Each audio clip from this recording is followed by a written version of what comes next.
Can you believe what you have been seeing on CNN today, ladies and gentlemen? Can you believe it?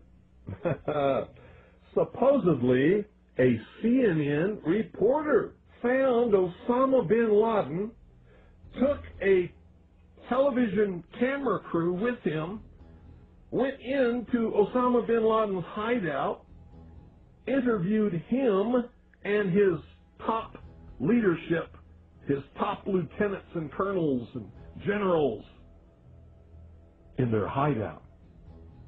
This is a CNN reporter with a camera crew. And he came out and told everybody, within 3 weeks, Osama bin Laden is going to attack the United States and Israel.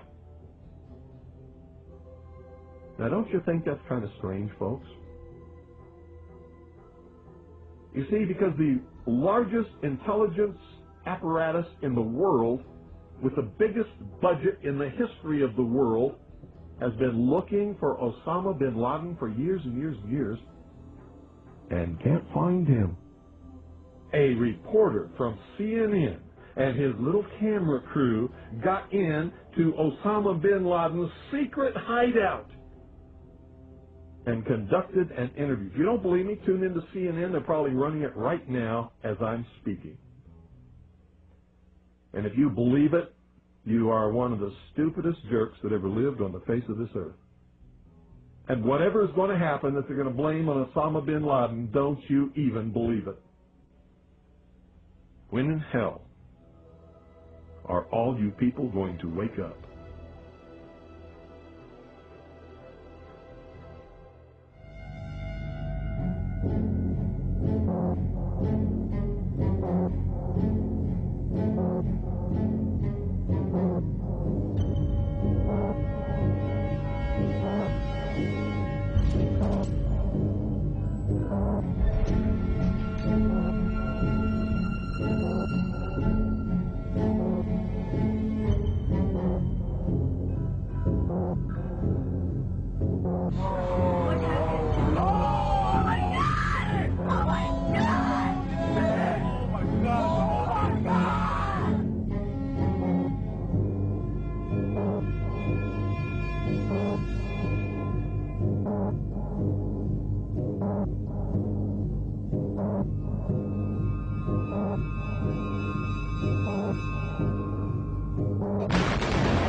An examination of the building's steel beams and columns could have shown whether explosives had been used to slice them, but virtually all of the steel was removed before it could be properly investigated, then put on ships to Asia to be melted down. It's important for us to not reveal how we collect information. That's what the enemy wants. And you have no evidence that the government's behind 9/11, and I frankly think it's an awful thing to allege, considering it's not true, and you haven't proved that it is. It's totally implausible. Like, we would report that if that were true. Because these guys own our government. They print our money, and they own not only the government, but they own you. You are their property. So, in other words, these guys print the money, they run the country, and they own you, and they own everything around it. And so they make the laws, and that's why they can decide who can kill who, and who can get away with who, and who can get away with whatever, because they make the laws and they decide, all right?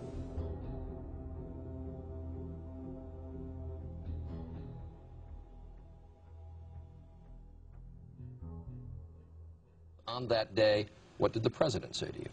The president, in a very intimidating way, left us, me and my staff, with the clear indication that he wanted us to come back with the word that there was an Iraqi hand behind 9/11, because they had been planning to do something about Iraq from before the time they came into office. Did he ask about any other nations other than Iraq?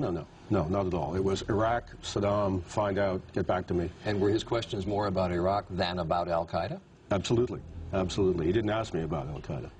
And we said, but Iraq had nothing to do with this. And that didn't seem to make much difference.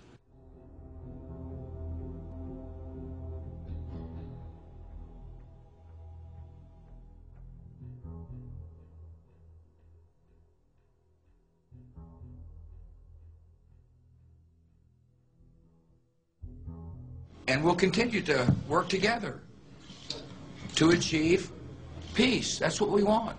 Freedom and peace. Look at the Council on Foreign Relations. Many members, in fact, the majority, never serve on the executive committees. They never go through any initiation of any kind.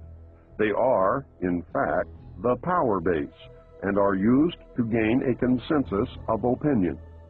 The majority are not really members, but are made to feel as if they are. In reality, they are being used and are unwilling or unable to understand. They may have been or may be members of the Christian or Jewish religion, but that is only to further their own ends. They are, and always have been, Luciferian and internationalists. They give allegiance to no particular nation, although they have used, on occasion, nationalism to further their causes. Their only concern is to gain greater economic and political power. The ultimate objective of the leaders of both groups is identical.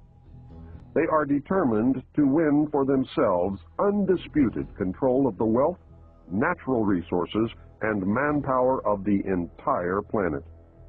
They intend to turn the world into their conception of a Luciferian totalitarian socialist state.